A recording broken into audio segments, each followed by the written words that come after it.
കഴിച്ചാല് കബറിന്റെ കേക്കിന്റെ ഉള്ളില് ചുമരുന്നൊരു തുണിക്കഷ്ണം ചെയ്തൊരു ബൈറ്റ് എഴുതിയൊരു ചർച്ചകളുണ്ട്. ഇത് സഹാബത്ത് ആരെങ്കിലും മരിച്ചിട്ട് റസൂലുള്ള അങ്ങനെ ചെയ്തിട്ടുണ്ടോ? അതല്ലെങ്കിൽ റസൂലുള്ളാഹി സ്വല്ലല്ലാഹു അലൈഹി വസല്ലമ മരിച്ചിട്ട് സഹാബാക്കൾ അങ്ങനെ ചെയ്തിട്ടുണ്ടോ എന്ന് പ്രാമാണിക വിഷയമായ ഖുർആനോ ഹദീസോ എന്തുകൊണ്ട് തെളിയിക്കാൻ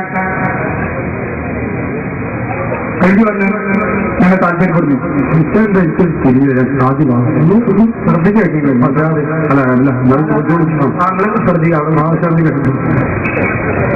മരിക്കുമ്പോ നിങ്ങൾ കവറിന്റെ കിഴിപ്പിട്ടുണ്ടല്ലോ, അതിലേക്ക് തുണി കഷ്ണത്തിൽ ഒരു ബൈസ് എഴുതി വെക്കുന്നുണ്ടല്ലോ ചർച്ച വെച്ചിട്ട്, അത്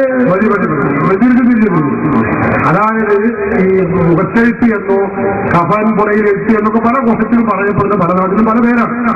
അങ്ങനെ എഴുതി വെക്കുന്നതിന് പ്രാമാണികമായി വല്ല തെളിവുണ്ടോ എന്നാണ് ഞാൻ ആദ്യം പറഞ്ഞത്. എന്താണ് നഗര തീരുന്നില്ലാതെ എനിക്ക് ബോധ്യപ്പോയി, അതുകൊണ്ട് ചോദിച്ചതാണ്. അതിന് പ്രാമാണികമായി തെളിവുണ്ടോ എന്നാണ്. തെളിവുണ്ട്, തെളിവില്ലാതെ തെളിവെടുത്ത് ഒരു കാര്യം ചെയ്യില്ല. എല്ലാ കാര്യത്തിലും ഞങ്ങൾക്ക് തെളിവുണ്ടാവും. ബഹുമാനപ്പെട്ട ഹാഫിൾ അബൂനുമായി ഉദ്ധരിക്കുന്ന ഹദീസിൽ കാണാൻ കഴിയുന്നു.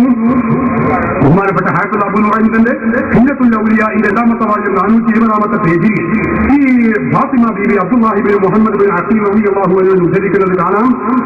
ഫാത്തിമ ബീവി റളിയല്ലാഹു അൻഹയിൽ നിന്ന് ഫാത്തിമ ബീവി റളിയല്ലാഹു അൻഹയ്ക്ക് വഫാത്ത് സന്നിഹിതരായപ്പോ, വഫാത്ത് വന്നപ്പോ, മരണം ആസന്നമായപ്പോ അലി റളിയല്ലാഹു അൻഹുവിനോട് കൽപ്പിക്കുകയും അങ്ങനെ അലി റളിയല്ലാഹു അൻഹു വളരെ സന്തോഷത്തിലായി ഒരു അന്നത്തെ ഒരു തുണിക്കഷ്ടത്തിലാണ് എഴുതിയത് എന്ന് ചില ഹദീസുകൾ കാണാൻ കഴിയും.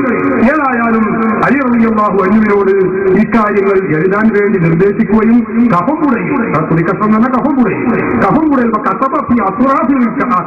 എന്നാണ് കഫംപുടയുടെ ഒരു ഭാഗത്തായി എഴുതി വെക്കുകയും ചെയ്തതായി ബഹുമാനപ്പെട്ട ഇബ്നു അബ്ബാസ് റളിയല്ലാഹു അൻഹു ഉദ്ധരിക്കുന്ന ഹദീസിൽ കാണാം.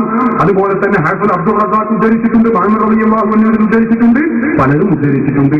ഇക്കാര്യം ബഹുമാനപ്പെട്ട ഇമാം സുലൈമാനുൽ ജമൽന്റെ ഹാസിയത്തുൽ ജമലിന്റെ രണ്ടാമത്തെ വാല്യം 204-ാമത്തെ പേജിൽ ഇത് രേഖപ്പെടുത്തി വെച്ചിട്ടുണ്ട്. ബഹുമാനപ്പെട്ട അലി ശുബ്ര മജ്ലിസി ഹാസിയത്തുൽ നിഹാലയുടെ 3-ാമത്തെ വാല്യം 8-ാമത്തെ പേജിൽ രേഖപ്പെടുത്തി വെച്ചിട്ടുണ്ട്. ഇമാം തുർമദി ഉദ്ധരിക്കുന്ന മറ്റൊരു ഹദീസിൽ തൽസീഹുൽ മുസ്തഫീദിലും രേഖപ്പെടുത്തി വെച്ചിട്ടുണ്ട്. വളരെ നമുക്കിത് കാണാൻ കഴിയും. അതുകൊണ്ടാണ് സുന്നികൾ ഇതും